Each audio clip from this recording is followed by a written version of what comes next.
Hi everyone, this is State of Paranormal. Thank you for joining us. I'm your host, Demisha. I'm Jordan. And with our channel, we will be discussing paranormal things that happen in different states. Every month we'll be doing a different state. And for the month of February, we'll be focusing on Alaska. We'll be doing paranormal stories and true crime stories. I'll do the research and discover the stories that we didn't know of. And I will be telling the stories to not only you, our audience, but also my co-host Jordan.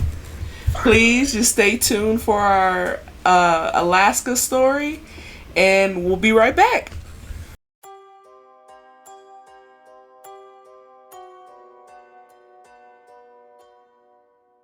Hi guys, welcome back. So today we'll be focusing on the Juneau Drug Store Basement. And in order to tell that story, I have to tell another story that happened before the whole paranormal activity in the Juneau Drug Store Basement. So in Alaska, there was a ship in October of 1918 called the Princess Sophia. The ship was supposed to travel south down Alaska inside passage from Skagway to Vancouver, BC. From Skagway? Alaska, yeah. That sounds fake. You're gonna anger a whole state. I'm sorry, it sounds fake. Okay, the ship was only licensed, and the thing is, the ship was only licensed to travel, like, with passengers 50 miles of the coastline. But it was supposed to go from the Arctic to Vancouver. Isn't that more than 50 miles? No, it's just about 50 miles. That distance is just about 50 miles. Now, this ship was state of the art. It had electrical lighting. It had like a common room with the piano, drinking, cigarettes, and then they also had an observation room so that you can observe over the decks and stuff. Mm-hmm. And the ship was also built to withstand severe storms in Alaska. Okay. So in October 24th, 1918, the ship was hit by a terrible storm that pushed them 54 miles from Skagway. So not only did they push them 54 miles away from Skagway, but it was also stranded. It also stranded them completely because the way that they were pushed, the bottom of their boat hit reefs. Yeah. So they were stuck. They couldn't move at all. You've got my attention. But how is it pronounced? Skagway? Yeah, Skagway. Skagway. Skagway. I think that's how you pronounce it, Skagway. Oh, okay. I would think that's how you pronounce it. I hope it is. Well, if it's not, we're going to piss off a lot of people. So, they ended up getting stuck on the Vanderbilt Reef. The Vanderbilt Reef. Okay. And so, after hours of being stranded and trapped, a tide came in and buried the ship with water, with only the mast on top of the ship showing. That's how much water came in and buried the ship. So it sank it? Yeah. Just the water. The tide. Oh. The tide did it. Okay. And when that happened, the boiler exploded. Unlucky. Very. How does a boiler explode underwater? I'm guessing too much water got into it. That's my guess, because I looked up how does a boiler explode. How did that happen? But I'm guessing because it's 1918, then boilers weren't what they used to, what they are now. I thought a boiler was just... I'm thinking of a furnace, never mind. Okay. And it's rumored that the tide slid the ship across the reef, which caused the explosion, and because the boiler exploded, oil fuel started seeping into the ocean. So when people were trying to swim up, they were choking on oil fuel. So if you didn't initially drown, if you didn't die from the explosion, because there were workers down there at the time, then you were choking on oil fuel trying to come back up from air. I feel like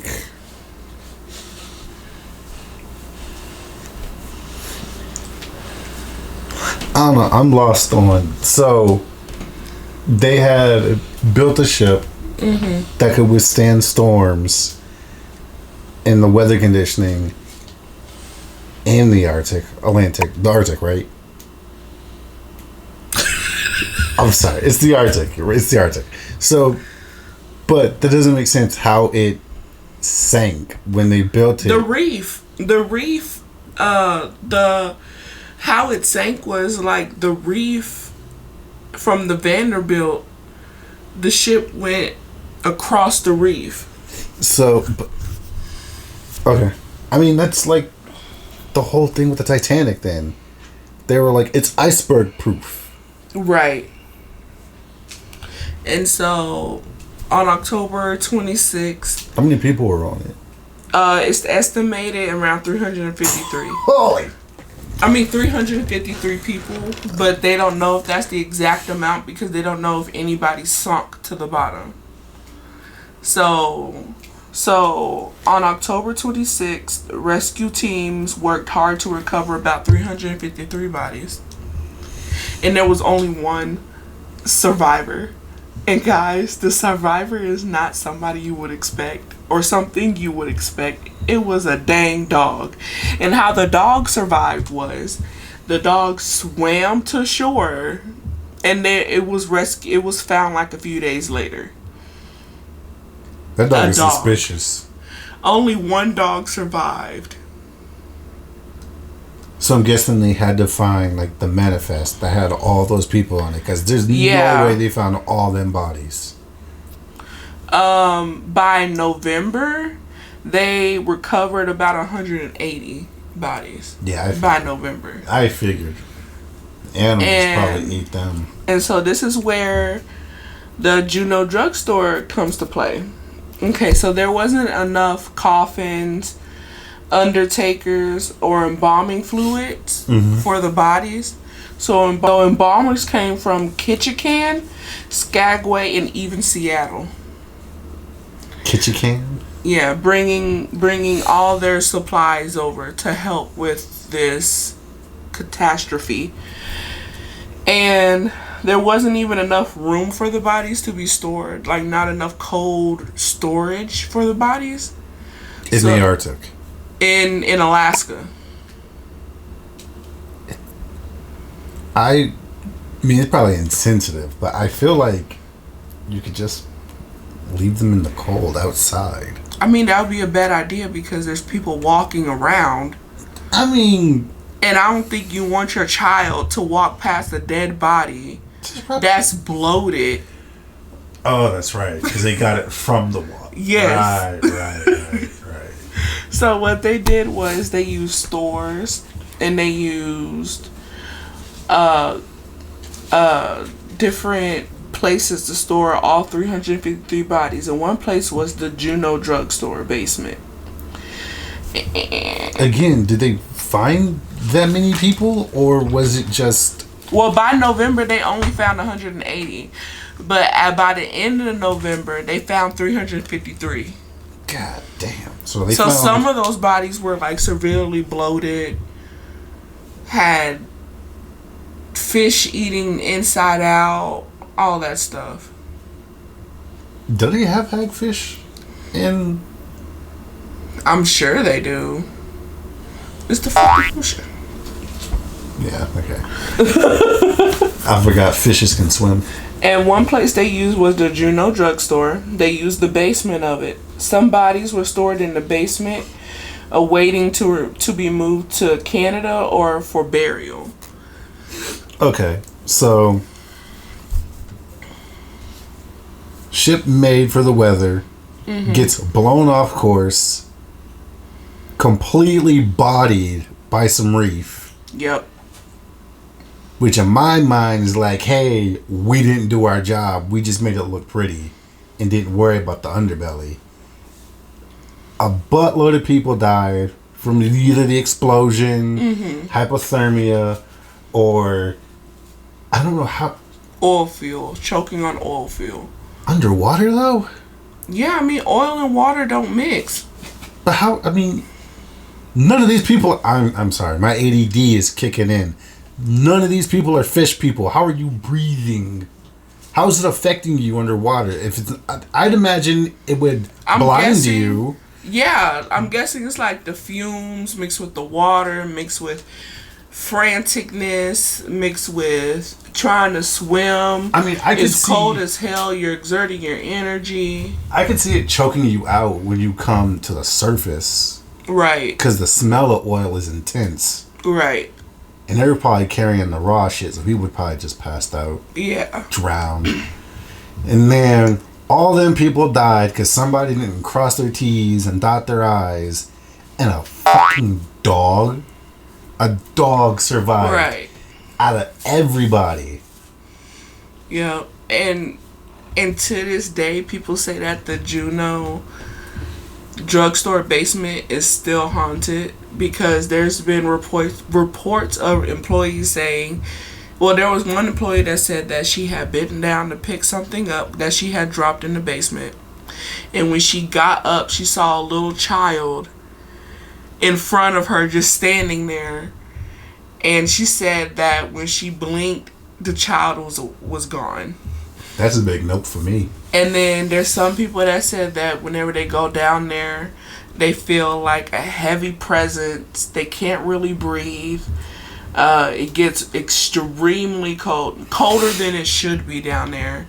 And that, and so speculation is that there was a murderer on the Princess Sophia that died. And so that's the murderer's presence down there.